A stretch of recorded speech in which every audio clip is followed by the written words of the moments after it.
Jane Eyre by Charlotte Brontë. Chapter 1. There was no possibility of taking a walk that day. We had been wandering, indeed, in the leafless shrubbery an hour in the morning; but since dinner, Mrs. Reed, when there was no company, dined early. The cold winter wind had brought with it clouds so sombre, and a rain so penetrating, that further outdoor exercise was now out of the question. I was glad of it. I never liked long walks, especially on chilly afternoons. Dreadful to me was the coming home in the raw twilight, with nipped fingers and toes, and a heart saddened by the chidings of Bessie, the nurse, and humbled by the consciousness of my physical inferiority to Eliza, John, and Georgiana Reed. The said Eliza, John, and Georgiana were now clustered round their mamma in the drawing-room. She lay reclined on a sofa by the fireside, and with her darlings about her, for the time neither quarrelling nor crying, looked perfectly happy. Me she had dispensed from joining the group, saying, "She regretted to be under the necessity of keeping me at a distance, but that until she heard from Bessie, and could discover by her own observation that I was endeavouring in good earnest to acquire a more sociable and childlike disposition, a more attractive and sprightly manner, something lighter, franker, more natural, as it were, she really must exclude me from privileges intended only for contented, happy little children." "What does Bessie say I have done?" I asked. "Jane, I don't like cavillers or questioners. Besides, there is something truly forbidding in a child taking up her elders in that manner. Be seated somewhere, and until you can speak pleasantly, remain silent." A breakfast room adjoined the drawing room. I slipped in there. It contained a bookcase. I soon possessed myself of a volume, taking care that it should be one stored with pictures. I mounted into the window seat. Gathering up my feet, I sat cross-legged, like a Turk; and having drawn the red moreen curtain nearly close, I was shrined in double retirement. Folds of scarlet drapery shut in my view to the right hand; to the left were clear panes of glass, protecting, but not separating me from the drear November day. At intervals, while turning over the leaves of my book, I studied the aspect of that winter afternoon. Afar, it offered a pale blank of mist and cloud; near, a scene of wet lawn and storm-beat shrub, with ceaseless rains sweeping away wildly before a long and lamentable blast. I returned to my book. Bewick's History of British Birds. The letterpress thereof I cared little for, generally speaking; and yet there were certain introductory pages that, child as I was, I could not pass quite as a blank. They were those which treat of the haunts of sea-fowl, of the solitary rocks and promontories, by them only inhabited; of the coast of Norway, studded with isles from its southern extremity, the Lindness, or Naze, to the North Cape; where the northern ocean, in vast whirls, boils round the naked melancholy isles of farthest Thule, and the Atlantic surge pours in among the stormy Hebrides. Nor could I pass unnoticed the suggestion of the bleak shores of Lapland, Siberia, Spitzbergen, Nova Zembla, Iceland, Greenland, with the vast sweep of the Arctic zone, and those forlorn regions of dreary space, that reservoir of frost and snow, where firm fields of ice, the accumulation of centuries of winters, glazed in alpine heights above heights, surround the pole, and concentrate the multiplied rigours of extreme cold. Of these death-white realms I formed an idea of my own, shadowy, like all the half-comprehended notions that float dim through children's brains, but strangely impressive. The words in these introductory pages connected themselves with the succeeding vignettes, and gave significance to the rock standing at Boulogne in a sea of billow and spray, to the broken boat stranded on a desolate coast, to the cold and ghastly moon glancing through bars of cloud at a wreck just sinking. I cannot tell what sentiment haunted the quite solitary churchyard, with its inscribed headstone, its gate, its 2 trees, its low horizon, girdled by a broken wall, and its newly risen crescent attesting the hour of eventide. The two ships becalmed on a torpid sea I believed to be marine phantoms.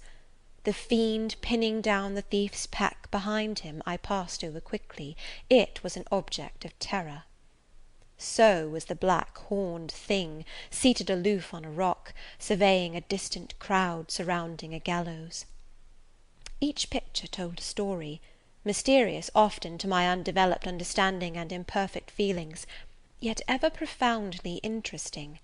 As interesting as the tales Bessie sometimes narrated on winter evenings, when she chanced to be in a good humour, and when, having brought her ironing table to the nursery hearth, she allowed us to sit about it, and while she got up Mrs. Reed's lace frills, and crimped her nightcap borders, fed our eager attention with passages of love and adventure taken from old fairy tales and other ballads. Or, as at a later period I discovered, from the pages of Pamela and Henry, Earl of Morland. With Buick on my knee, I was then happy at least in my way. I feared nothing but interruption, and that came too soon. The breakfast-room door opened. "Beau, Madam Mope!" cried the voice of John Reed. Then he paused. He found the room apparently empty. "Where the dickens is she?" he continued. "Lizzy, Georgie," calling to his sisters, "Joan is not here. Tell mamma she has run out into the rain. Bad animal." It is well I drew the curtain, thought I, and I wished fervently he might not discover my hiding place. Nor would John Reed have found it out himself. He was not quick either of vision or conception. But Eliza just put her head in at the door, and said at once, "She is in the window seat, to be sure, Jack." And I came out immediately, for I trembled at the idea of being dragged forth by the said Jack. "What do you want?" I asked, with awkward diffidence. "Say, what do you want, Master Reed?" was the answer. "I want you to come here." And seating himself in an arm-chair, he intimated by a gesture that I was to approach and stand before him. John Reed was a schoolboy of 14 years old, 4 years older than I, for I was but 10, large and stout for his age, with a dingy and unwholesome skin, thick lineaments in a spacious visage, heavy limbs, and large extremities. He gorged himself habitually at table, which made him bilious, and gave him a dim and bleared eye and flabby cheeks. He ought now to have been at school, but his mamma had taken him home for a month or two, "on account of his delicate health." Mr. Miles, the master, affirmed that he would do very well if he had fewer cakes and sweetmeats sent him from home; but the mother's heart turned from an opinion so harsh, and inclined rather to the more refined idea that John's sallowness was owing to over-application, and perhaps to pining after home. John had not much affection for his mother and sisters, and an antipathy to me. He bullied and punished me, not 2 or 3 times in the week, nor once or twice in the day, but continually. Every nerve I had feared him, and every morsel of flesh in my bones shrank when he came near.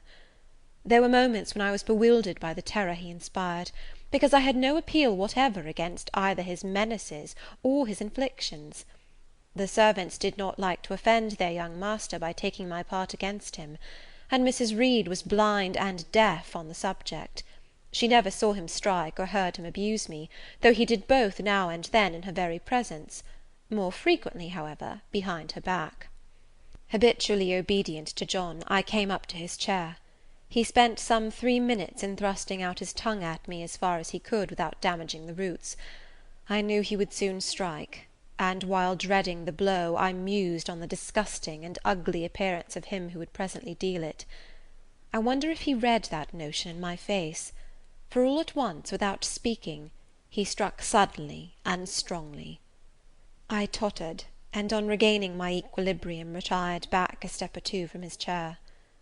"That is for your impudence in answering mamma a while since," said he, "and for your sneaking way of getting behind curtains, and for the look you had in your eyes 2 minutes since, you rat." Accustomed to John Reed's abuse, I never had an idea of replying to it. My care was how to endure the blow which would certainly follow the insult. "What were you doing behind the curtain?" he asked. "I was reading." "Show the book." I returned to the window, and fetched it thence. "You have no business to take our books. You are a dependent, mamma says. You have no money. Your father left you none.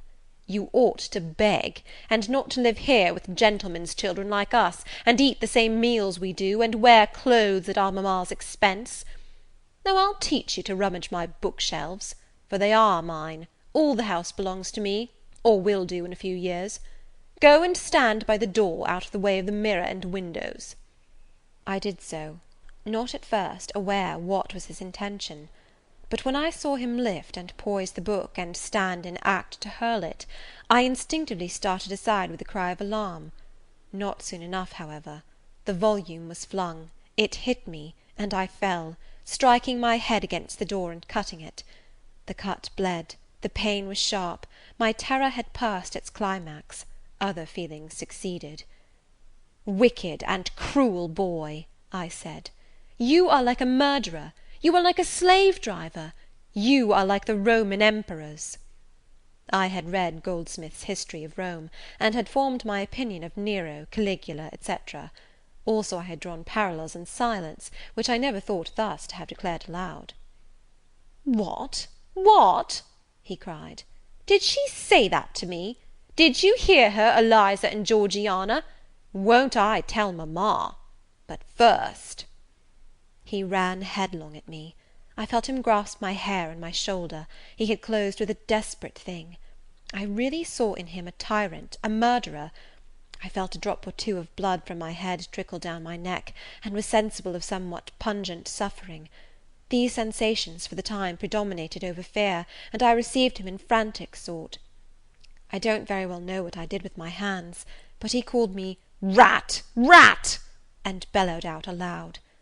Aid was near him. Eliza and Georgiana had run for Mrs. Reed, who was gone up stairs. She now came upon the scene, followed by Bessie and her maid Abbot. We were parted. I heard the words, "Dear, dear, what a fury to fly at Master John!" Did ever anybody see such a picture of passion? Then Mrs. Reed subjoined, "Take her away to the Red Room, and lock her in there."